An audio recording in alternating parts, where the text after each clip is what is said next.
Hey y'all, and welcome back to the party. It's me, your girl BrittReacts, and today we are reacting to George Carlin, The Illusion of Security. Let's see what he has to say. And that's another thing they don't like at the airport, jokes. You know? Yeah, you can't joke about a bomb. No. Well, why is it just jokes? What about a riddle? How about a limerick? How about a bomb anecdote? You know, no punchline, just a really cute story. Or suppose you intended the remark not as a joke, but as an ironic musing. Are they prepared to make that distinction? Why, I think not. And besides, who's to say what's funny? Airport security is... I don't know half the things this man just said as far as alternatives to jokes. Like, what?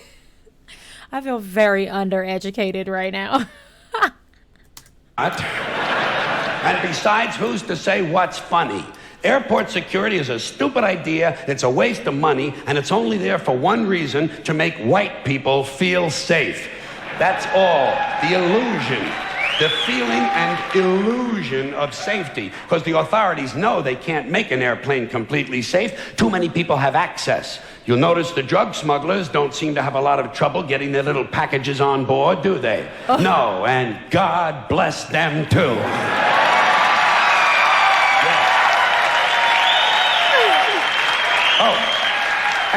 That's a fair argument. I think especially recently in the news, you've seen more and more kind of crazy things happening on airplanes. But I do, for the most part, feel pretty safe. And I have to give that to all of the people working to do so. You know, I don't know. But I mean, this clearly was a different time. This looks like it was pre September 11th and everything. So different time. By the way, an airplane flight shouldn't be completely safe. You need a little danger in your life. Take a fucking chance once in a while. No. What are you going to do? Play with your prick for another 30 years? No. What, are you going to read People magazine and eat at Wendy's till the end of time? Take a fucking chance. Besides, even if they made all of the airplanes completely safe, the terrorists would simply start bombing other places that are crowded. Porn shops, crack houses, titty bars, and gangbangs. You know, entertainment venues. The odds of you being killed by a terrorist are practically zero. So I say relax and enjoy the show. You have to be a realist. You have to be realistic about terrorism. Certain groups of people, certain groups, Muslim fundamentalists, Christian fundamentalists, Jewish fundamentalists, and just plain guys from Montana are going to continue. Oh, I have a flight tomorrow. I kid you not. And every time, the way this lines up, I always watch George, and George always says something that, like, blows my mind. And I'm gonna be in the airport tomorrow cracking up. You're gonna make life in this country very interesting for a long, long time. That's the reality. Angry men in combat fatigues talking to God on a two-way radio and muttering incoherent slogans about freedom are eventually gonna provide us with a great deal of entertainment.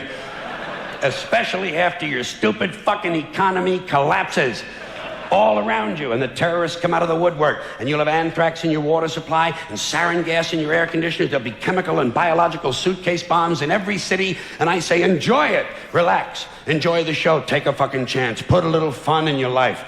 To me, terrorism is exciting. It's exciting. I think the very idea that you can set off a bomb in a marketplace and kill several hundred people is exciting and stimulating, and I see it as a form of entertainment. Entertainment, that's all it is. Well, that is one way to look at it. How about that? Perspective is everything, folks.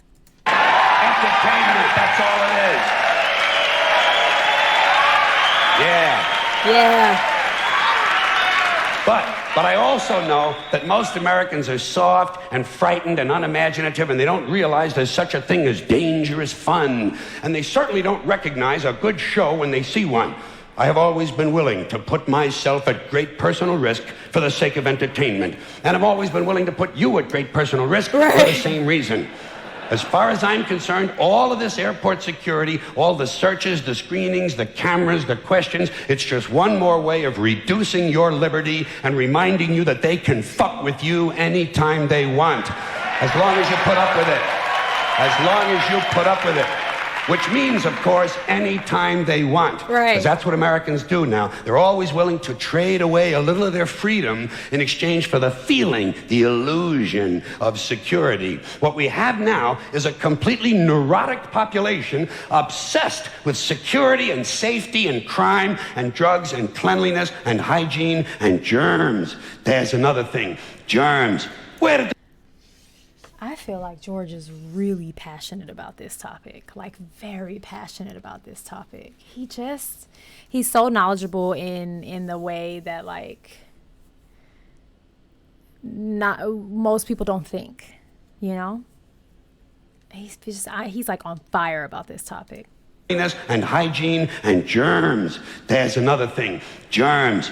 Where did this sudden fear of germs come from in this country? Have you noticed this? The media constantly running stories about all the latest infections, salmonella, E. coli, hantavirus, bird flu, and Americans they panic easily, so now everybody's running around scrubbing this and spraying that and overcooking their food and repeatedly washing their hands, trying to avoid all contact with germs. It's ridiculous, and it goes to ridiculous lengths. In prisons, before they give you a lethal injection, they swab your arm with alcohol.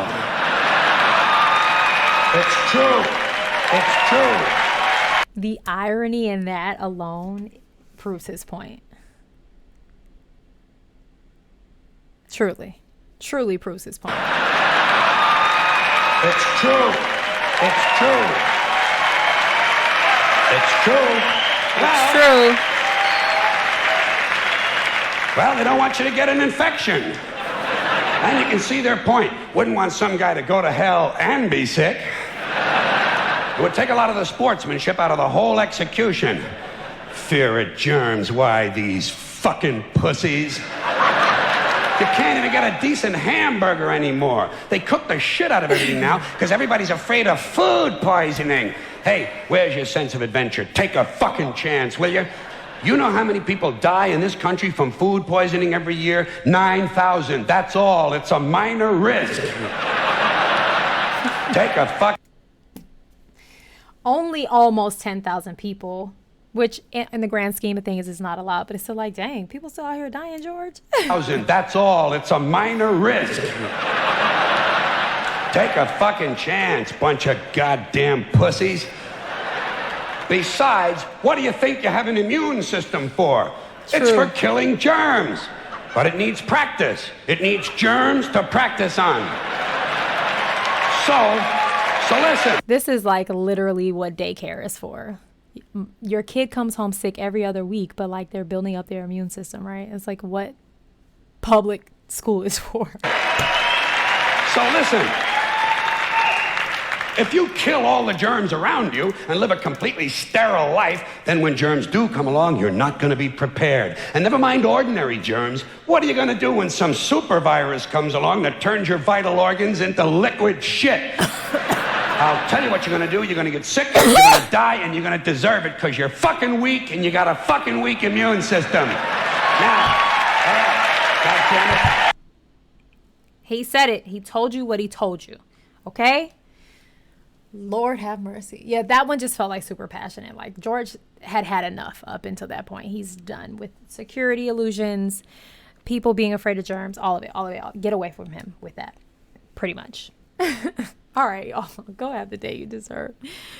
Peace.